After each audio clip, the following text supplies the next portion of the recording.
All right, thank you so much here. The program's still much alive here on independent television, and I did tell you that Edo State has been the beehive of activities, political activities for quite some time now.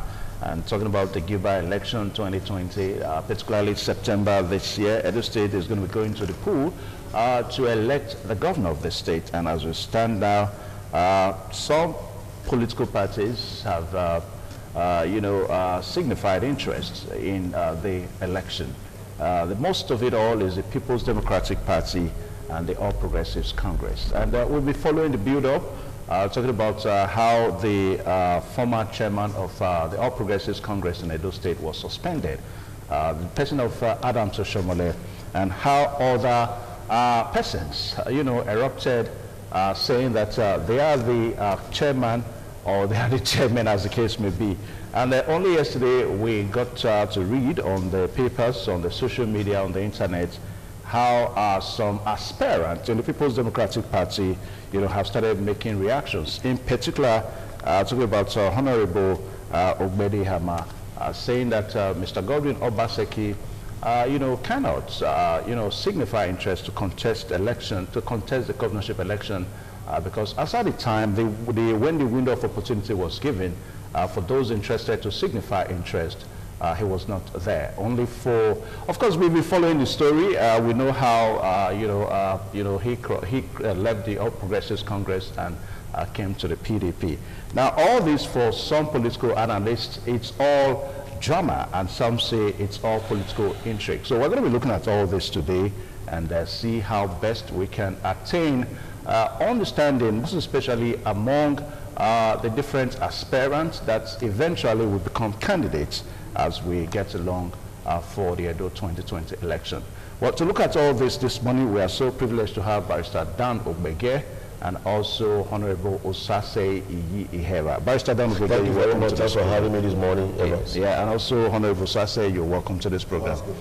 Yeah, and also we have Architect Thaddeus Sirabo, the former youth leader of the People's Democratic Party. He's backstage, so we're going to bring him on also as the program progresses, so that he can also bear his mind on some of the issues that we're going to be talking about here. Gentlemen, you're welcome to the program one more time. Thank you. All right, now, so we've the story, it's all unfolding every day, and we'll be following all the stories and all.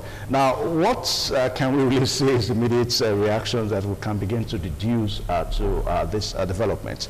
I'll start with Barrister Dan again. Yeah, I think the issues in these elections are very clear. There are desperations from the governor to return for a second term. When he was in APC, he made several threats to party members. He made several threats to the national chairman of the party, who, of course, was very instrumental to his becoming governor in the first place. And he warned several times that he will deal with Oshomole, that he was going to show him that he was a governor of Edo State. When you say he won several times, that on television, it's on TV. That he won several times? Yes, on TV. Now, of course, I was wondering because I knew I was in PDP in 2016, and we knew that the man had dodgy certificates, and there was a fake affidavit that he presented to INEC. Yeah, so when you say dodgy certificate, I think because we understand that I will come to that. Don't worry. We must follow things the way they are. Yes, I will come to that. I'm talking about from 2016 up to I will take it up to the point that we are now. So I'll just come to that if you give me just a minute. Okay. Yes. So because I knew they had dodgy certificates and he had a forged affidavit that he presented to INEC in 2016, I was wondering where he was getting his confidence from.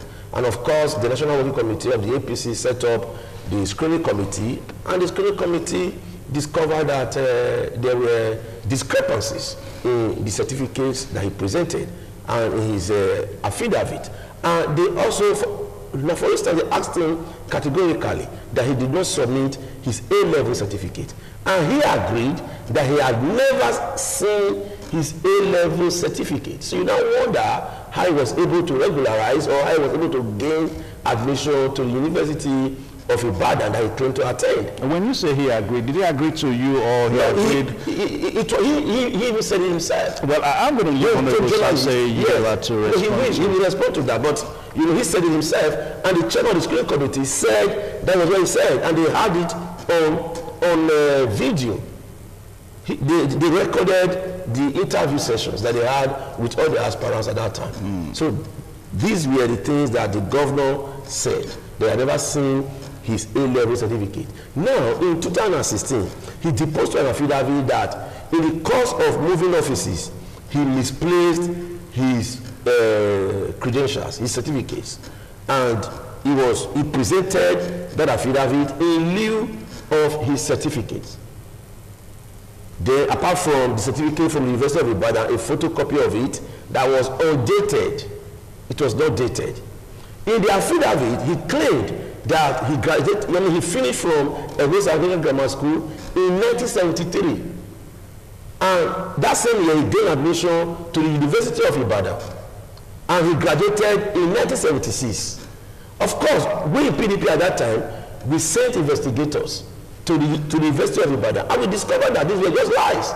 We discovered that in 1977, he even contested for the position of welfare secretary of his hall. He exhausted. So that means the man was still, we discovered many times that the man was still at the University of Ibadan, even up to 1979. Okay, so now and that was why you talked about the PDP that the PDP, so but it's still the same PDP that cleared him. No, wait, excuse me. And as we speak now, we understand that all these discrepancies that you talked about, that the National Youth Service Corps has given another certificate. I will tell of this, officer, please. Maybe he should be the one to respond to that if he's going to speak for Obaseki. Now, when we discover all this, we told our lawyer at that time, Ferdinand Obi, saying to write to INEC. And he wrote to INEC, not INEC, to the Federal High Court. Because in the affidavit, there were a lot of discrepancies. He wrote to the Federal High Court, and the Federal High Court replied that the affidavit did not emanate from the Federal High Court in Abuja, that it was not their document. So that means even the affidavit was forged. The letters are still there, their response. And he submitted his affidavit to INEC. And Section 5 and 6 of the Electoral Act, it is a ground for disqualification if you submit a forged document. So I'm sure these were the things that the screening committee of the APC looked at. And they also saw that the man had two certificates. One had 1979, another one was undated, but the one had the vice chancellor of the University of Ibadan and the registrar, signing. And the other one had let me pause you. There were a lot of discussions. That is the focus. That should be the focus. But we have since left all that. Yes. If you talk about the registrar of the University of Ibadan, we got a statement from the office of the registrar. That he graduated from there. He actually graduated. If you talk about the discrepancy in his NYC certificate, we saw recently that NYC reissued another certificate that spells out his name correctly. Then, of course, you talk about the HSC. If you talk about the HSC, we also understand that we don't know where this came from. This is Nigeria. The point is that Nigeria, but the ones he submitted, anyway, let me deposed to. Anyway, let me so pause you. Even the affidavit has not been able to cure it. All right, let me pause you.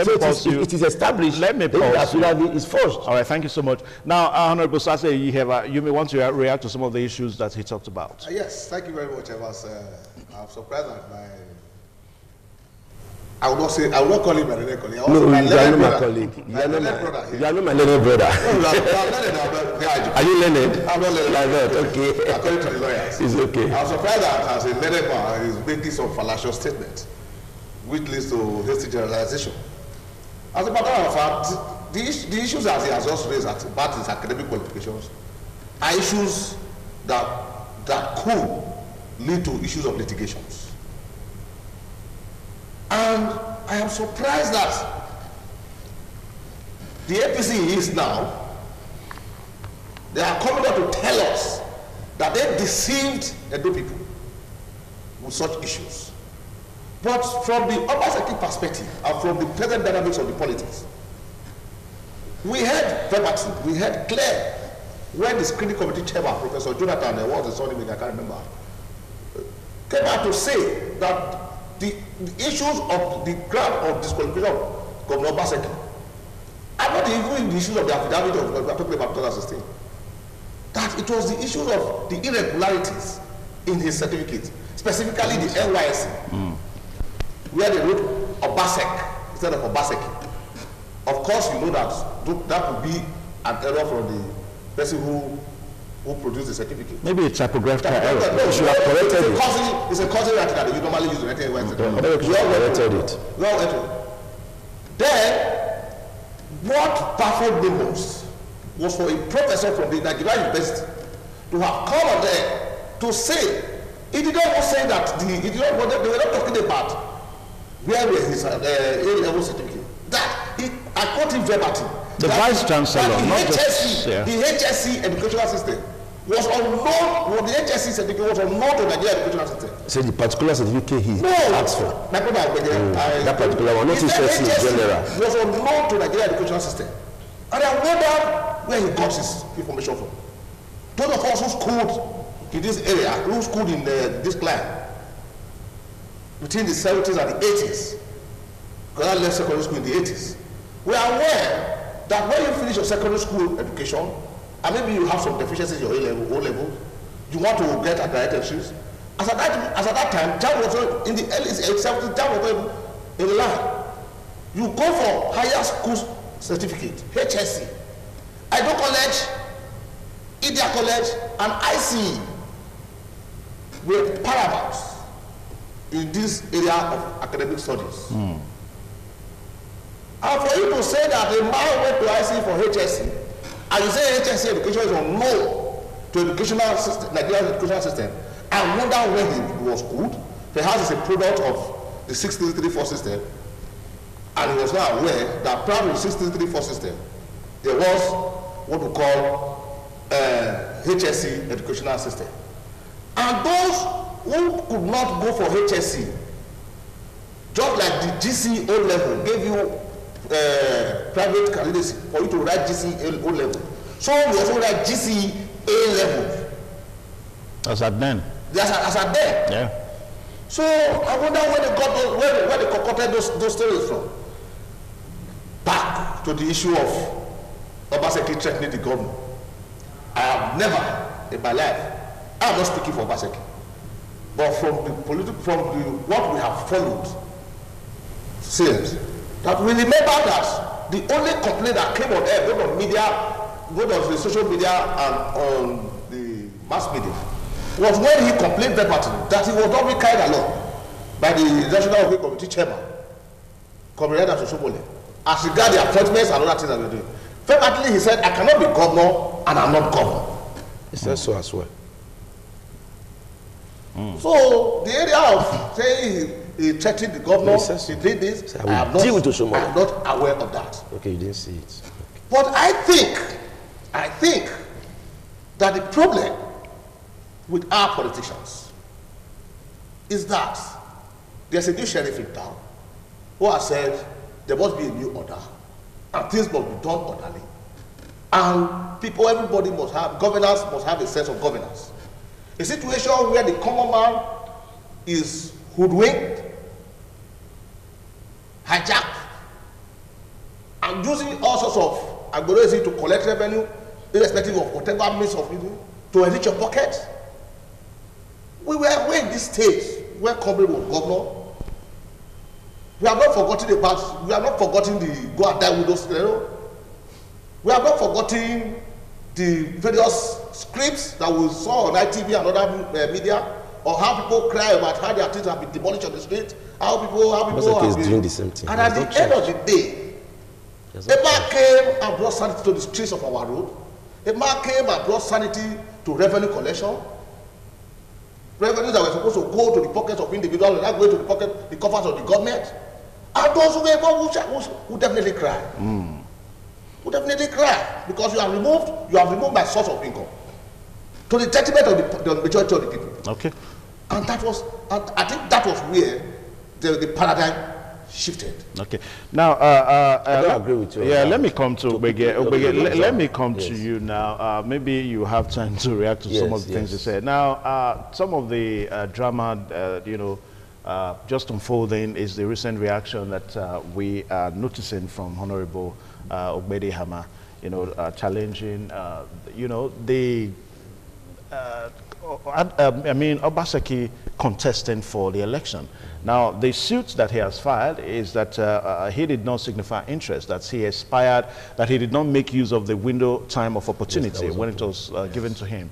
Now, we also understand that yesterday a high court in Ekpoma said that all those that have been cleared to contest under the People's Democratic Party can go further. Now, that now answers your own earlier position, trying to question the credentials of Godwin Obaseki. The PDP has cleared him and all that. Now, the question is, with the position of things now with Ogbede Hama, and we also understand that the PDP gave Godwin Obaseki a waiver. All this, where do you think it will lead to? Okay, first of all, to correct the misconception from my friend here, if you say that all the monies that will go into private pockets during Oshomole, in terms of revenue collection, they are not going to government coffers, then you now ask yourself, what was the revenue generation per month during Oshomole's time? And what is the revenue generation per month during Obaseki's time now? Under Oshomole, the revenue per month was almost 3 billion. Most time hovering between 2.3, 2.9, 3 billion every month. That was the revenue per month, eternal revenue. But under Obaseki, how much do we generate per month now? Not up to 2 billion. And you are saying that the monies that were collected before go into private pockets, that they are not coming to government coffers. It is not true. Those were just things that they formulated to give dog bad names so that they can hang the dog. To say, oh, I'm doing things differently, there's a new sheriff in town. There's no new sheriff in town. What Obaseki was trying to do was to build his own political dynasty, his own political hegemony, so that he can have control of the politics and the economy of Edo State. That is for that. Now, as regards the court orders that came, one from Federal High Court in Port Harcourt came on Monday. And it was to the effect that all those who were not part of the screening and who did not buy form during the windows that were open for buying of form should not be allowed to participate in the PDP primaries of tomorrow. That was clear. It was a clear order. Yeah, but what about the waiver that the PDP gave? But the waiver the PDP gave, and the waiver the Constitution of PDP empowers the National Committee to give is for new members. In PDP, if you are not up to 1 year in PDP, you cannot contest for any election. For you to contest for any election, you'll be given a special waiver by the National Working Committee. All right, so was that special waiver not given to Obaseki? The waiver is not sufficient enough to bring you so few hours to the primary election. And when you were not part of the process from the beginning, you were not part of, you did not buy form at the time the window was open to buy forms, and you did not, you were not screened at the time of that you were being screened. It was already closed. It's a timetable, and these timetables are submitted to INEC. You get what I'm saying? They are submitted to INEC, and they work with it. Now, there are many Supreme Court authorities, and even in the Electoral Act, that a candidate must be part of every process of the electionary process before you can actually emerge as a candidate. If you are not part of it, then you cannot be a valid candidate. Yeah, but even if you say that's a development from INEC, yes. But again, the parties, they have the right to grant waiver to whoever they the waiver, I already told you, the waiver only covers for new members. So are you saying that it is not a waiver not to be screened when others have been screened? All right, because so the question to that now is that is INEC trying to predict who becomes a candidate for political parties? No, it is just clear. The process must be followed. This is a democracy. Otherwise, if we don't follow the process, then there will not be any difference between a banana republic and our own society. There must be orderliness in the system. There was a window opened for buying of forms and for screening. Your own candidate, Osage Yes. Zeyamo, Yes. is also a beneficiary of this same waiver. That's You seem not to understand me. You seem not to understand me. Yeah, please make me now, understand. The PDP constitution says that you must spend at least a year in the PDP. What does the APC constitution? What does it say? Listen, yeah, what does it say? The APC constitution does not have any similar provision. That what? If you are a member, you can contest for election. Now, the even APC constitution, even if you are 1 day old, the APC constitution, it does not have that similar provision as the PDP constitution. Under the APC constitution, if you are a member, even if you joined yesterday, you can participate in any primary election. The reason why people apply for waiver is when you are not a member, you do not have a membership card, you are not registered. That's okay. If you are not a member, you can come in, we'll give you waiver to contest for election. That's just what it is. So it is not similar in any way. Obviously, situation, they brought him in to the party, and the waiver was supposed to cover for new membership. If you are a new member, you have not spent up to 1 year. So in doing that, the reason why Gbede Hamman went to court was because they were giving Obaseki an unfair advantage. Now, because the man has been involved in this process. Yeah, Barrister, even as you speak like this now, remember there's still a case in court against Osage Zeyamu. Yes. You know, whether he can contest the election over membership. So it's still the same thing. That is very clear. The judgment will be tomorrow. All right. But that is even very clear. The Supreme Court, there are several authorities from the Supreme Court. Rose Vivo, JSC, heard that the issue of membership of a political party is the entire prerogative of that party. All right, that does not concern the court. All right, so the court cannot concern itself. So the same thing, the same thing stands. We are talking about membership. Excuse me. Membership. Is Godwin Obaseki, is he not a member of the PDP today? That what we are saying. Is he not a the member? waiver covers for membership. Is Godwin Obaseki not? I don't know how I'm going to say this for you to get it. Maybe you're deliberately trying not to understand me. No, I'm not. I'm trying to follow what you are saying. Membership, it is not to cover for the period of screening and collection of forms. That period is passed. He has passed that. He did not take advantage of it. Okay. So let me come to Honorable Sase now. If he had joined PDP before the collection of forms, all this would not have come up. Now, on the Oman High Court decision, there are plethora of authorities that a court of concurrent jurisdiction cannot stand on appeal against another court. All right, let me pause you so that I'll allow Honorable Sase you want to react to some of the things we talked about. My brother keep raising issues that baffle me. First and foremost, you made reference to Port Harcourt High Court. And as a lawyer, you're also aware that as at yesterday, the same Port Harcourt High Court have refused to bar. That's not true. That's social media talk. What I listen to on the ruling. I have the ruling. What I listen to order granted as prayed. But let him anchor his point. It's true. No, let him anchor. No, let him anchor his That's just social media. Now, if you have any doubts,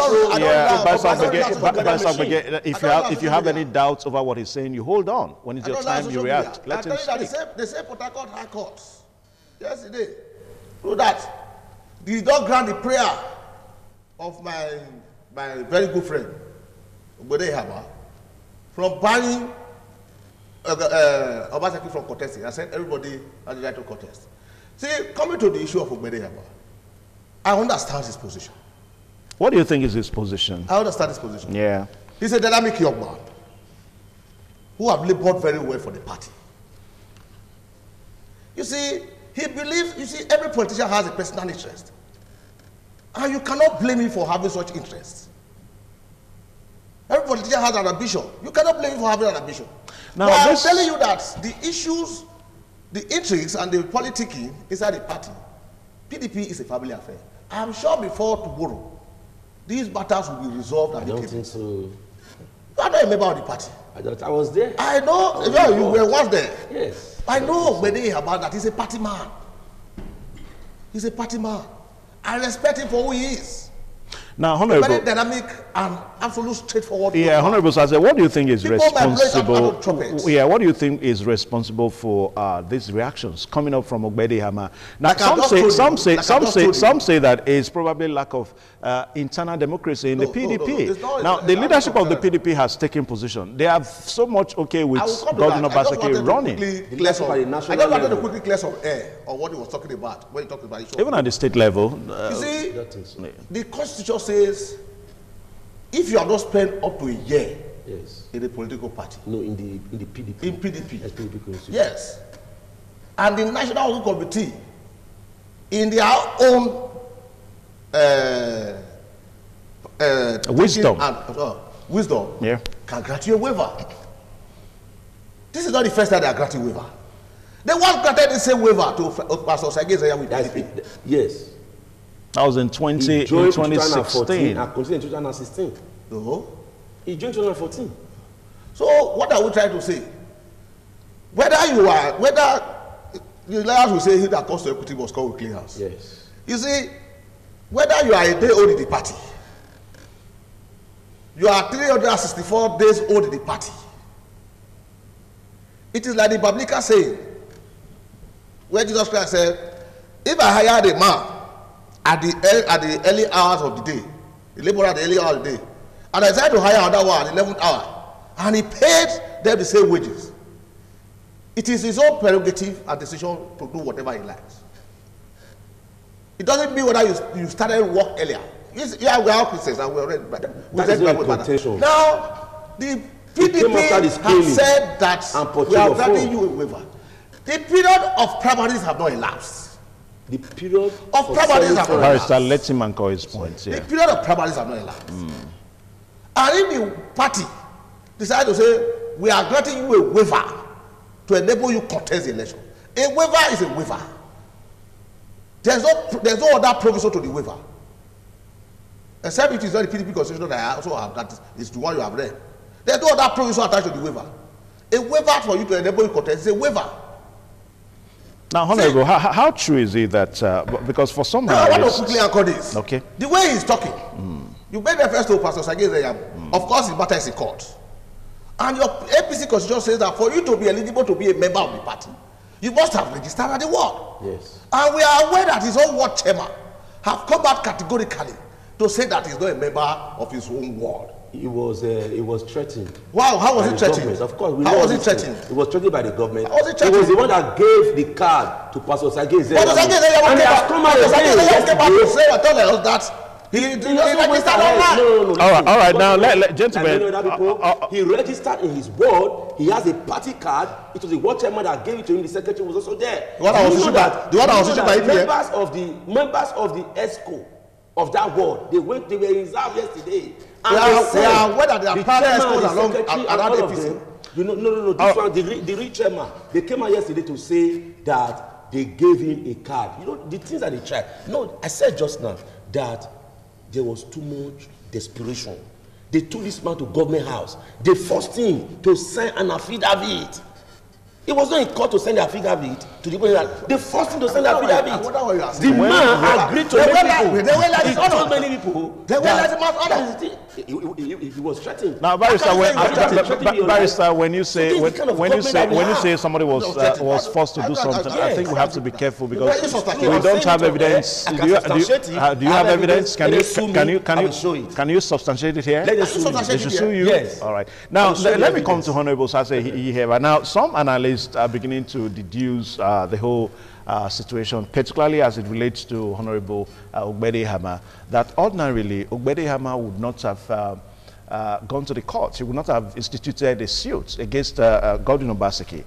That former chairman of the PDP, in the name of Dan Obi, all these are speculations. I don't know how you may want to react to that. That Dan Obi may just be the person fueling some of the reactions, through Ogbede Hama. Is that correct? My brother Ivan, thank God you said they are speculations.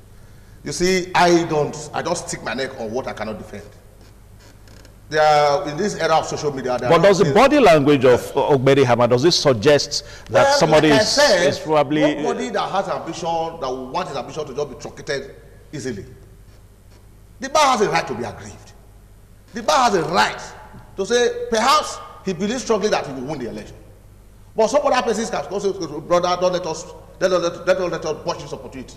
With the sympathy of Obaseki is having in the street, Obaseki might be the best. But, of course, you know, politics involves money. The man must have spent a lot of money. The man must have taken time to build his structures. The man must have taken time, and having been in the party all this while. Of course, some of the problems most persons have. I once had that problem too. That you cannot continuously live in the system and work on the system, and other persons will not come and benefit from it. But after a time, we saw that it was perhaps a part of the game.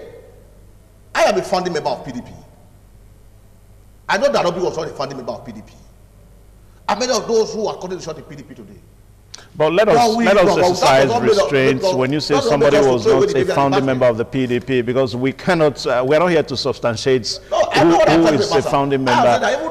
Because the reason why I'm saying, because some of these statements are capable of reactions. Do something. You weigh the dynamics. Politics is about give some theory. You win some, you lose some. In the wisdom of those who are pressurizing Honorable Gbedeyama to step down, they have the belief that the battle will be easier for them through the incumbent. Looking at the power of incumbency and some other underlying factors. But again, the man who is insisting, you say there's a program in Benin that says that if you have never gone through the farmland of another man, you will not know, you will think that your father's farm is the biggest.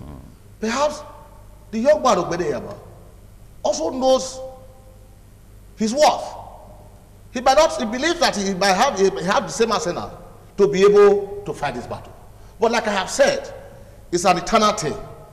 I know that PDP is a leadership party, PDP is a democratic party, and at the end, I'm sure everybody will come out happy at the end. Because let me quickly remind you that same scenario played out in 1987, when everybody thought Ubesa was already coming. Candidates with all the maneuvering and others. I was part of the delegation at the stadium for that primaries. But a day to the election, nobody felt that the crisis would be resolved.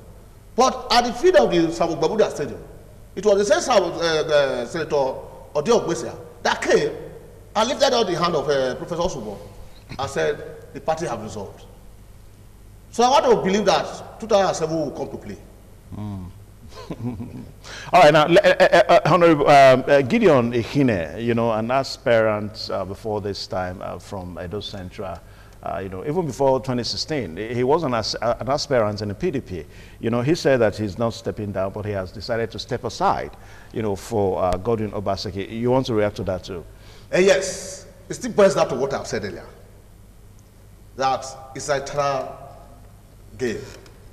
Yes, initially he might also have looked at it that he's prepared enough.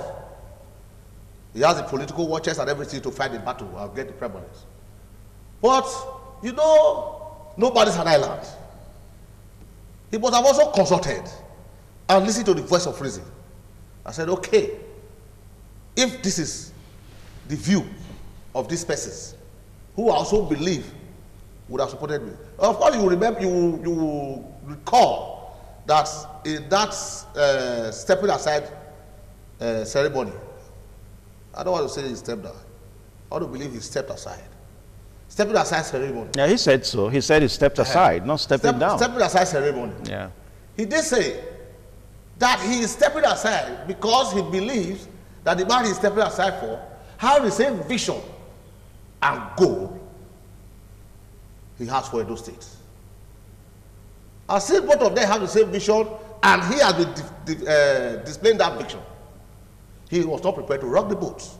Rather, he would join to collectively steer the boat to its Eldorado. Now, what do you think is really the prospect of Gbedeyama in all this? Well, like I have said, I believe that any person PDP gives the candidacy can go far in the election. Okay. Now, let me come to Barrister Ogbege. Now, Ogbege, the primaries that the APC did, that Barrister Ezeyamo, was given as the candidates of in that faction of the APC. Not in that faction, in the APC. No, some say it's APCs are already fashionalized. Okay, some say in that fashion.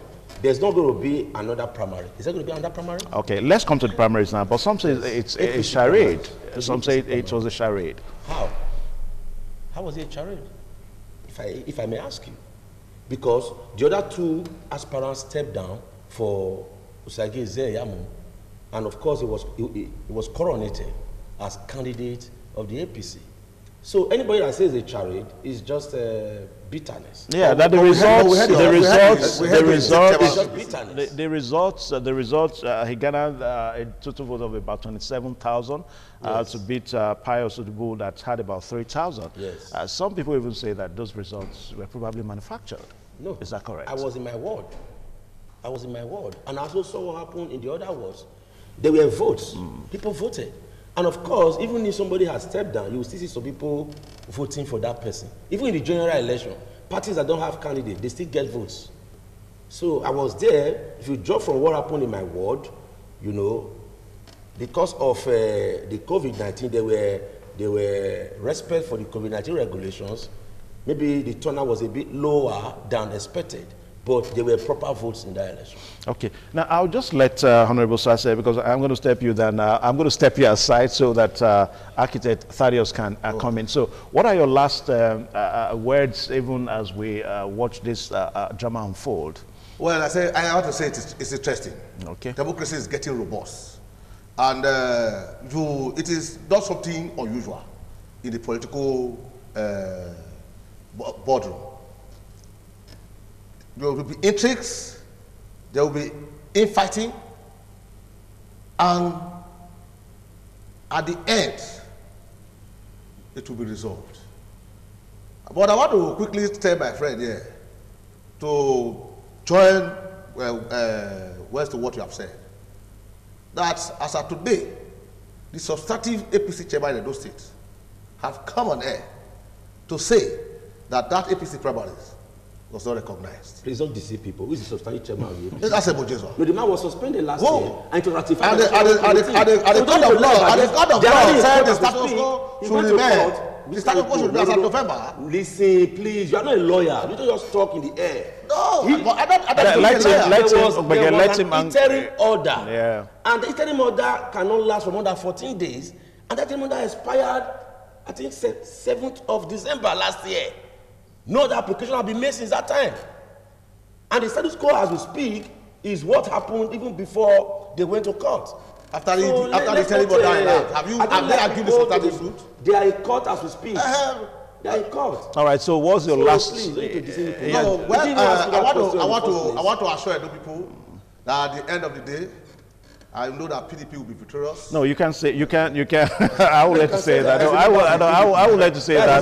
That's campaigning. No, I won't let you, I won't let you, we don't know. Okay, I want to say that the internal rankings in the PDP will be resolved amicably. I don't think so. And the party PDP they are calling us to come and join us because they know Pastor Sajay is... All right, gentlemen, I think we'll take a short pause now. Let us fold our hands. By tomorrow, these issues will be a thing of the past. All right, thank you so much. The party will be prepared to face it head-on, whoever APC is bringing out for the election. All right, thank you so much, Honorable Sase Iyi Iheva, for finding time to join us on the program. Thank you so much.